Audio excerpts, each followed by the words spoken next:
오늘의 말씀은 마태복음 강해 71번째 시간으로 부수적인 피해 또 우발적 손실 그런 제목으로 하나님의 말씀을 같이 나누도록 하겠습니다. 현재 세계는 전쟁 중에 있습니다. 러시아가 우크라이나를 침공해가지고 지금 10개월 이상 지금 전쟁을 하고 있고요. 하마스가 또 이스라엘을 먼저 공격해가지고 지금 한 달째 또 이스라엘과 하마스가 전쟁을 하고 있습니다. 그리고 보니까 예멘도 2015년부터 내전이 발생했고요. 시리아도 2011년부터 내전이 발생했고, 이디오피아도 2020년부터 내전이 발생해가지고 지금까지 계속해서 전쟁을 하고 있습니다. 그 외에도 세계 곳곳에는 작은 전쟁들, 테러나 또 각종 무장 충돌들이 시시때때로 발생하고 있습니다. 이 전쟁 또 무장 충돌, 이 각종 테러는 그것을 실행하고 있는 당사자들에게도 엄청난 고통을 주지만은 정말 우리 인류들에게, 온 사람들에게 얼마나 많은 고통과 아픔을 주는지 모릅니다. 참 전쟁이라고 하는 것은 비극적인 사건입니다. 전쟁으로 수많은 사람들이 목숨을 잃고 부상을 당하고 일평생 불구로 살아가는 사람들이 있습니다. 사랑하는 가족을 잃고 슬퍼하며 절망하는 그런 모습들, 부르짖는 모습을 보면 얼마나 가슴이 아픈지요. 특별히 이 전쟁이라고 하는 그 시스템 속에서 정말 생때 같은 그 젊은이들이 전쟁터에 내몰려져 가지고 한번 꽃도 피워보지 못하고 참 생명을 잃는 그런 모습을 보면 정말 얼마나 가슴이 아픈지요. 얼마나 그 부모들이 가슴이 아플까. 그리고 전쟁의 터에서 전쟁으로 인해서 가장 고통받는 사람들은 누구입니까? 바로 여인들과 어린 아이들, 노인들입니다. 정말 너무나 아무런 죄 없이 억울하게 희생당하고 있는 그 사람들을 보면은 참 너무나 가슴이 아파요. 제가 사진을 몇 장 찍어봤습니다. 한번 보시죠. 자, 이 사진은 우크라이나 전쟁 때 시작할 때 제가 이 사진을 보고 가슴이 너무 아프더라고요. 지금 옆에 폭탄이 터지고 총소리가 막 들리고 있으니까 아이들이 두려운 눈으로 지금 바라보고 있습니다. 저 눈에 있는 그 두려움이 보이시는가요? 언제 폭탄이 날아올지 모르는 그런 두려움. 저 아이들이 지금까지 참 무사하고 건강하기를 기원해 봅니다. 또 보십시오. 우리 한국 전쟁 때 우리 아이들이 참 먹을 것 없는데 유엔 상륙에 온 미군이 아이들에게 먹을 것을 주고 있습니다. 또 보십시오. 정말 절망으로 바라보며 도움의 손길을 베풀고 있는 저 아이들. 저보다도 훨씬 지금 나이 많은 그런 나이들이 되었을 것입니다. 그리고 그죠?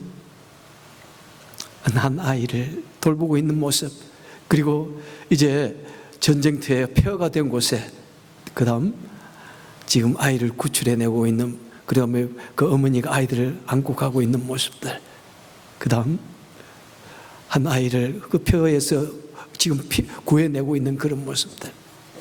참 이런 모습을 보니까 정말 얼마나 가슴이 아픈지 모릅니다. 전투 요원이 아닌 사람이 희생되어집니다.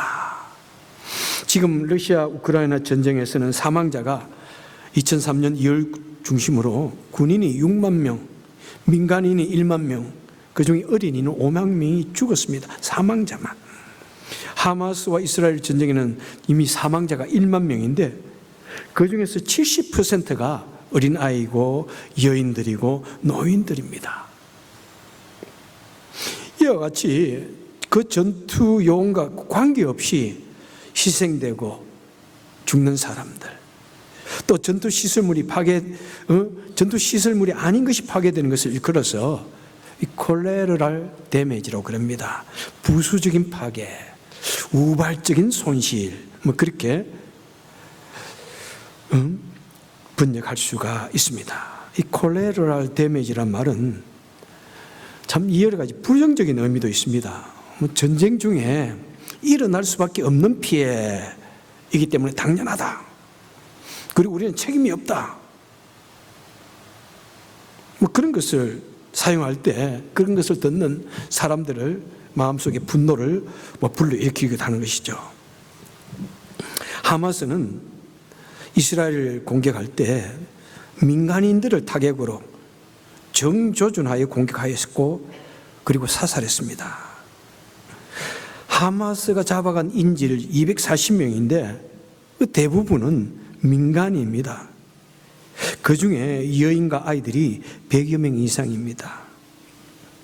이 하마스의 공격은 이 콜레러럴 데미지의 그 범주를 넘어선 것입니다.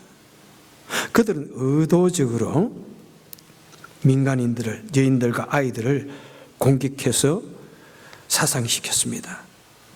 민간인들을 의도적으로 인질을 잡았고요.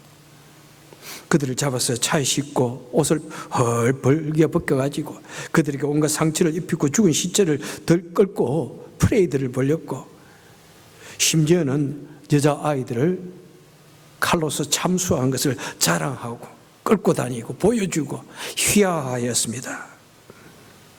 그들은 인간의 존엄성을 철저히 파괴했습니다.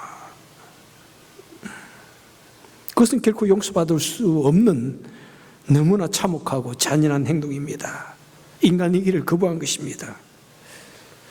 그들은 우리가 믿는 하나님을 같이 믿는다고 그러는데 많은 우리 기독교에서는 아니라고 생각합니다. 잘못된 아마 사탄의 그런 환상을 보고 그들은 우리가 믿는 하나님을 믿는다고 말하는데 그렇지 않다고 생각합니다. 그토록 잔인할 수 있습니까, 여러분? 현대 무기들은 이런 부수적인 피해를 최소화하기 위해서 매우 정밀한 그런 무기들을 만들어서 정확하게 그 목표물을 명중시킨다고 합니다. 하지만 아무리 정밀 타격을 한다고 하여도 부수적인 손실 피할 수 없습니다. 그렇기 때문에 이 전쟁이라고 하는 것은 no matter what 중지되어야 합니다. 중지되어야 합니다. 만약 정말 그들이 꼭 전쟁을 해야 된다면 아주 옛날처럼 사막이나 광야에 가가지고 자기들끼리 딱 줄을 서가지고 전쟁을 하든지, 그죠? 그런다고 해서 어떤 슬픔이나 절망적인 일이 생기지 않는다는 건 아니죠. 그렇게 전쟁이 나면은 수많은, 그죠? 생각하지 않았던 관계없는 부수적인 피해, 우발적인 그런 파괴가 발생하는 것을 알매도 불구하고 그들은 전쟁을 불사합니다. 많은 지도자들이 자신의 나라의 유익을 위한다고 하면서 그리고 자신들이 원하는 것을 얻기 위해서 수많은 여인들과 아이들이 희생되어도 어쩔 수 없다고 그러면서 전쟁을 일으키고 그리고 그 전쟁에 승리하면 자기들이 승리했다고 막 축제를 벌이고 환호를 합니다. 여러분, 이런 모습을 보니까 어떻습니까? 세상은 이렇게 잔혹하고 무자비하고 이기적입니다.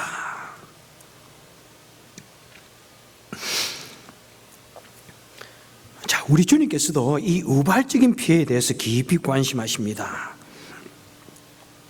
마태복음 13장 24절 본문에 보니까 천국은 좋은 씨를 제 밭에 뿌린 사람과 같으니 사람들이 잘 때 그 원수가 와서 곡식 가운데 가라지를 뿌리고 갔다. 자, 가라지.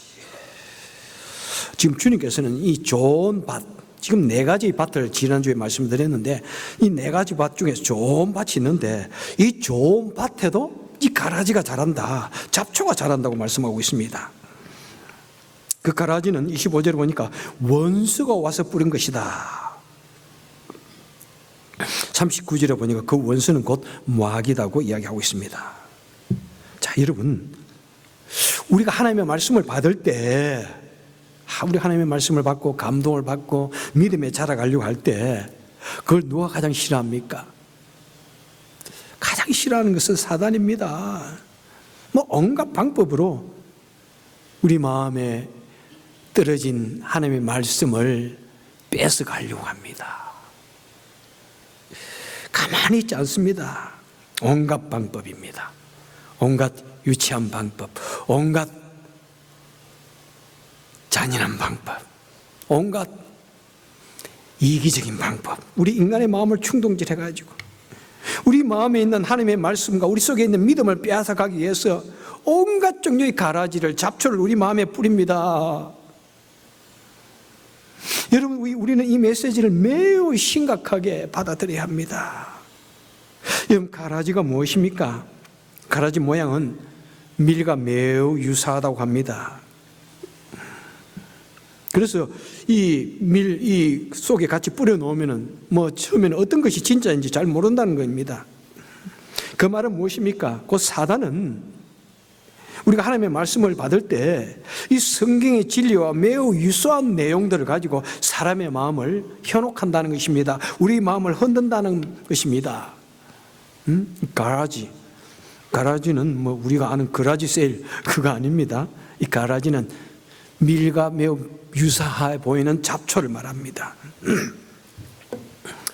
여러분, 왜 기독교에 수많은 이단들이 발현합니까?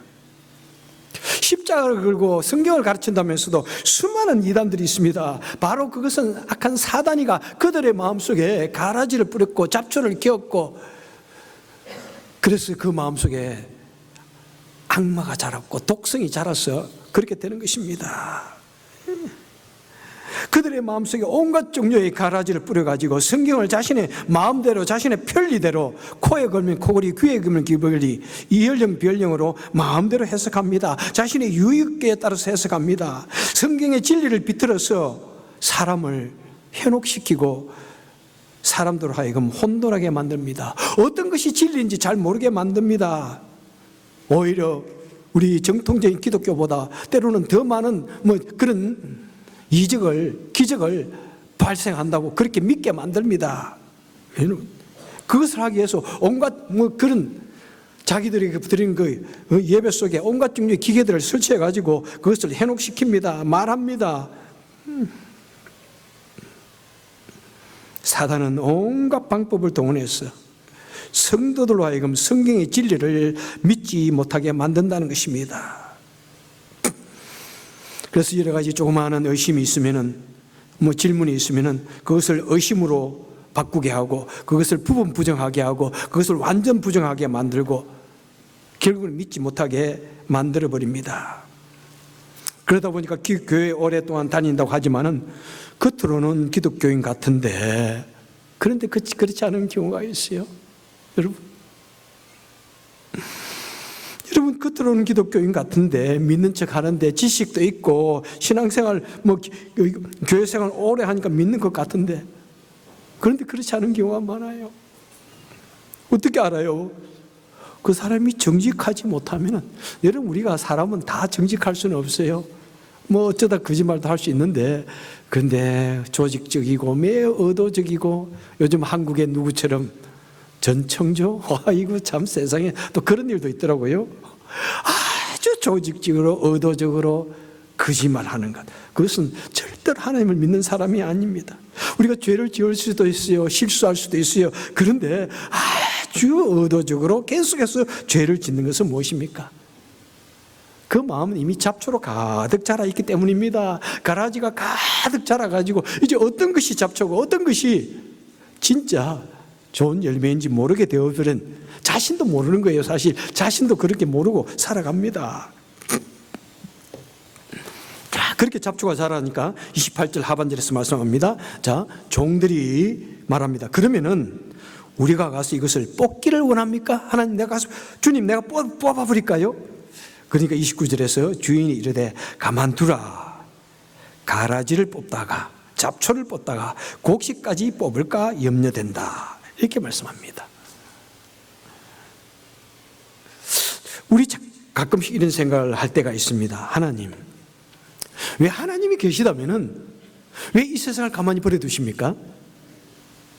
왜 악한 사람들이 저렇게 기세등등하게 살아가고, 오히려 악한 사람들이 더 부자로 살아가고, 오히려 거짓된 이단 교회가 더 부흥하고 발전하는데 수많은 사람들이 모여들어가지고 와 광신자처럼 하고 있는데 왜 저렇게 사람들이 모입니까?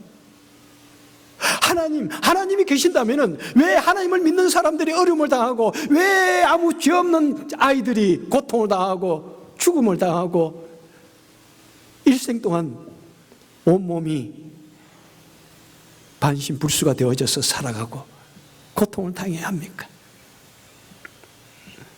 왜 하나님의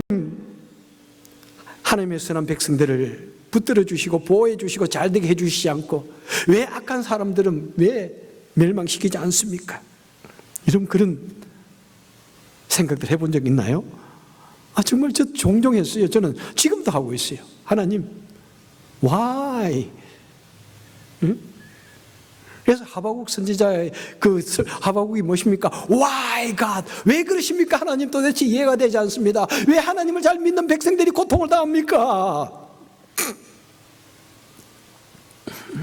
오늘 보니까 오늘 본문이 그런 이유들을 좀 말씀해 주시기도 합니다. 29절에 보니까 뭐라고요? 주인이 가만두어라. 가라지를 뽑다가 좋은 곡식까지 뽑을까 염려하노라. 가짜를 뽑아내다가 콜레라랄 데미지를 일으켜가지고 좋은 곡식까지 뽑는 사고가 발생할 수 있으니 그냥 두어라. 이렇게 말씀합니다. 이 말씀을 볼 때 우리는 무엇을 알게 됩니까? 우리 주님은 사랑의 주님이심을 보여주십니다. 우리 주님은 사랑의 주님이시에요. 우리 주님께서는 99마리의 양도 중요하지만 한 마리의 길 잃어버린 양, 한 마리의 고통하는 양, 한 마리 외로워 괴로워 고통 중에 있는 절규하는 그 양을 결코 버려두시지 않으시고 더 관심하시는 것을 우리에게 보여주고 있습니다. 여러분, 아무리 많은 숫자라도 주님은 한 사람의 백성을 결코 외면하지 않습니다. 한 사람이 고통받거나 괴로워하는 것을 버려두지 않는다는 것을 우리에게 말씀해 주고 있습니다.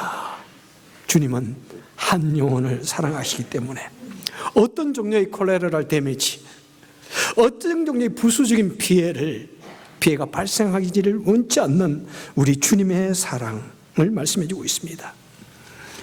그리고 두 번째 30절에 보니까 둘 다 추수 때까지 함께 버려두어라. 마지막까지 버려두어라. 무슨 말씀입니까? 우리 주님께서는 마지막까지 끝까지 참으시는 주님입니다. 하루가 천년같이, 천년이 하루같이 참으십니다. 기다리고 또 기다리고 마지막까지 기다리시는 그런 모습을 우리에게 보여주시고 있습니다. 마지막까지 참으십니다. 하지만 어떻습니까? 내가 마지막에 이제 불사르게 내가 곳간에 불사를 때까지 곳간에 넣어라.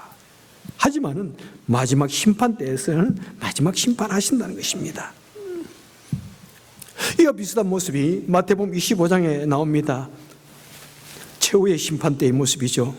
25장 32절에 보니까 모든 민족을 그 앞에 모으고 각각 구분하기를 목자가 양과 염소를 구분하는 같이 하여 양은 오른편에 염소는 왼편에 두라. 곡식, 가라지, 여기 양과 염소 매우 비슷해 보입니다. 양과 염소도 같은 속과이지 같은 반추동물이지만은 다른 종입니다. 다른 종입니다.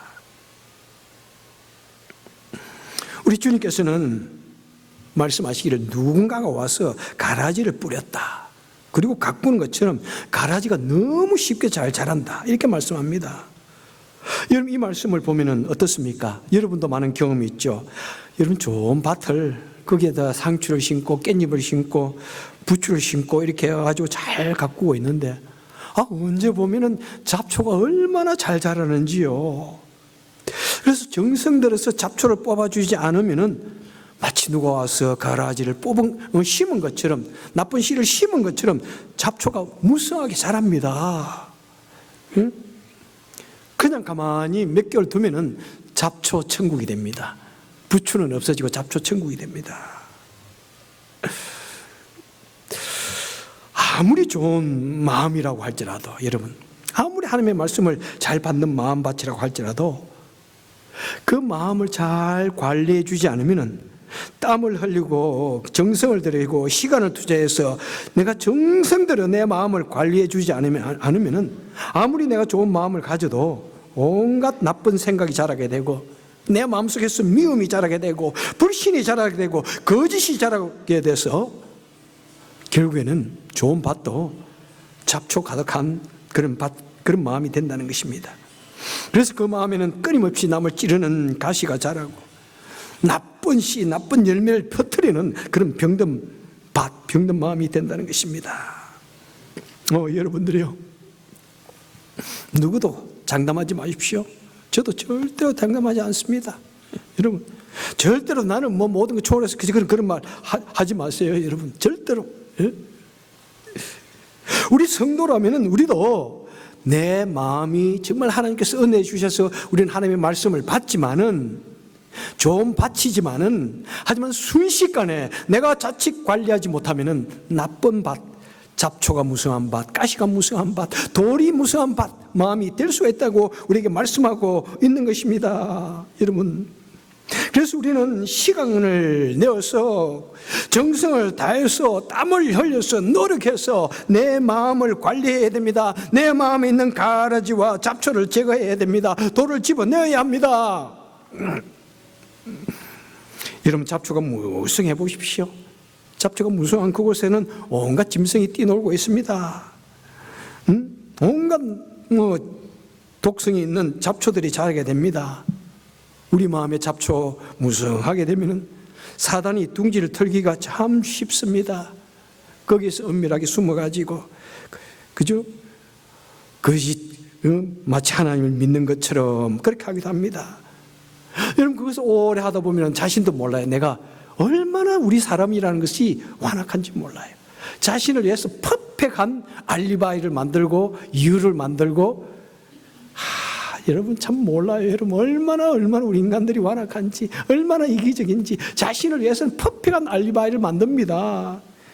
그래서 무늬만 수박이지 내용물은 수박이 아닌 것이 얼마나 많은 건지. 여러분, 이 시간에 만약 마음이 찔린다면 회개하시고, 진짜 그래야지. 이거 뭐 또 마음속에 이만한 걸 품고 목사가 이러면서 여러분 나를 공격하려고 그러지 마세요. 저는 성경을 말씀할 따름입니다. 여러분, 이때 우리는 내 자신을 돌아보면서, 하나님, 정말 내가 겉도 수박이요 속도 수박이 되기를 원합니다. 겉도 크리스찬이요 속도 진정한 크리스찬이 되기를 원합니다. 그런 마음을 가지고 말씀을 받았고, 그죠? 정말 내 마음속에 있는 잡초들, 가라지들, 돌들, 일생 동안 우리는 제거해야 됩니다. 일생 동안 우리는 버려야 됩니다. 노력해야 됩니다. 여러분, 운동하는 사람, 음악가들 그런 말 하잖아요. 하루만 연습하지 않으면 손가락이 굳는다고 그러더라고요. 그래요, 집사님? 저번에도 나 이미 은퇴한 음악가들 하루만 기타를 연습 안 하면 손가락이 굳는다고 그래요. 여러분, 한 주만 그냥 운동 연습 안 하면 그냥 대부분에 실력이 뚝뚝 떨어진답니다. 내가 매일 다니는 그 오솔길을 여러분 한 일주일만 다니지 않으면 단번에 거기에 잡초가 자라가지고 길을 덮어버립니다. 여러분, 정말 우리가 하나님 앞에 엎드려서 기도하면서 내 자신을 정말 속에 있는 이 나쁜 가시, 잡초, 가라지를 제거하기에 애를 써야 하는 것입니다. 순식간에 자라버리는 것입니다. 여러분, 이 세상은 부수적인 피해가 극히 심함에도 발생함에도 불구하고 온갖 전쟁을 하고 다툽니다. 하지만 우리 주님은 사랑의 주님이십니다. 한 영혼을 귀하게 보시기 때문에 결코 함부로 너희들 다투고 그러지 말라. 너 안 된다고 그렇게 사람들 향하여 그냥 손가락질 하지 말라. 정죄하지 말라. 싸우지 말라. 예? 여러분, 교회에서 참 사람들이 때로는 서로 편을 나누어서 싸웁니다. 싸우는 것이 무엇입니까? 내가 옳고 네가 못냈다, 그 말하기 위한 거 아닙니까? 내가 바르고 너는 잘못됐다, 이 말하기 위한 것 아닙니까? 예? 여러분, 그런 어떤 문제를 가지고 다툰다고 할 때 거기에서 상처를 받는 사람이 누구입니까? 믿음이 약한 사람들입니다. 믿음이 약한 사람들이 그것을 보고 콜레라를 데미지를 당하는 것입니다. 부수적인 피해를 당하는 것입니다. 그래서 우리 성도는 무엇입니까? 예수님처럼 그래, 가만히 그만두어라, 그만두어라, 주님이 심판하실 때까지 그만두어라. 우리는 다투지 않아야 돼요. 그래서 사도 바울은 교회가 절대 세상 법정에 가지 말라 이렇게 말씀합니다. 콜레라 데미지, 응? 세상 앞에서 우리 기독교가 욕먹는다. 그래서 믿음의 그 복음의 그 전파를 막아버린다. 믿음이 약한 사람들 믿음을 뺏겨버린다. 우리는 그러지 말아라 이렇게 말씀하는 것입니다. 여러분, 실제로 얼마나 그런 사람들이 많은지요. 물론 그렇게 말하는 많은 사람 중에 제가 가만히 말을 들어보면 이런 문제가 있어 교회를 뭐 떠났고 신앙생활 안 했다 그러는데 가만히 들어보면 내가 속으로 당신이 문제가 더 많은 것 같아, 내가 그렇게 말할 때가 있어요. 어떤 분이 자기가 실컷 잘못해놓고는 내가 상처받아서 그런 분도 있고, 그런데 가만히 들어보면 진짜 참 콜레라를 데미지를 받아가지고 교회 신앙생활 떠나는 사람 있을 수 있다는 것입니다. 그래서 우리는 여러분, 교회 내에서는 목소리 높이면 안 돼요. 교회 내에서는 다투면 안 돼요. 전쟁 일어나면 안 돼요. 예? 주님이 심판하시기까지 꾹 참아야 됩니다. 한 영혼을 우리는 사랑하기 때문에 하나님의 이름이 정말 데미지를 잊지 않기 위해서 우리는 참고 또 참아야 됩니다. 그리고 우리는 무엇보다도 우리 일생 살아가면서 무엇을 해야 됩니까? 내 마음을 들여다봅시다. 내 밭을 들여다봅시다. 내 마음을 성찰합시다. 나를 성찰합시다. 그리고 언제나 좋은 밭, 나도 오늘 좋은 밭인가, 겸손하게 저 강 목사의 저 가시 같은 그 설교가 내 마음이 아멘하고 받는 밭입니까? 지금 무섭게 지금 야단치는 이 말씀이 내 마음에 아멘으로 받아져요? 그러면은 좋아요. 그런데 받기 힘들어, 도저히 못 받겠어. 지금 문제가 있다는 이야기예요. 여러분, 미안하시면은 문제가 있다는 이야기예요. 지금 여러분, 겸손하게 말씀을 받으십시오. 정직하게 말씀을 받으십시오. 그리고 우리가 무엇보다도 선한 마음 가지기 위해서 항상 기도합시다. 주님과의 관계 속에서 내 자신을 돌아보는 기도합시다. 내 욕심을 이루는 기도 말고요, 내 자신을 돌아보는 기도를 드리고 하나님의 말씀을 받고 그 말씀대로 순종하기 애쓰고 끊임없이 땀을 내서 끊임없이 노력하여서 내 마음속에 있는 가라지, 잡초, 가시덤불, 돌 뽑아낼 수 있는, 그래서 아름다운 열매를 맺는 저와 여러분 되시기를 주님의 이름으로 간절히 축원합니다. 기도하겠습니다.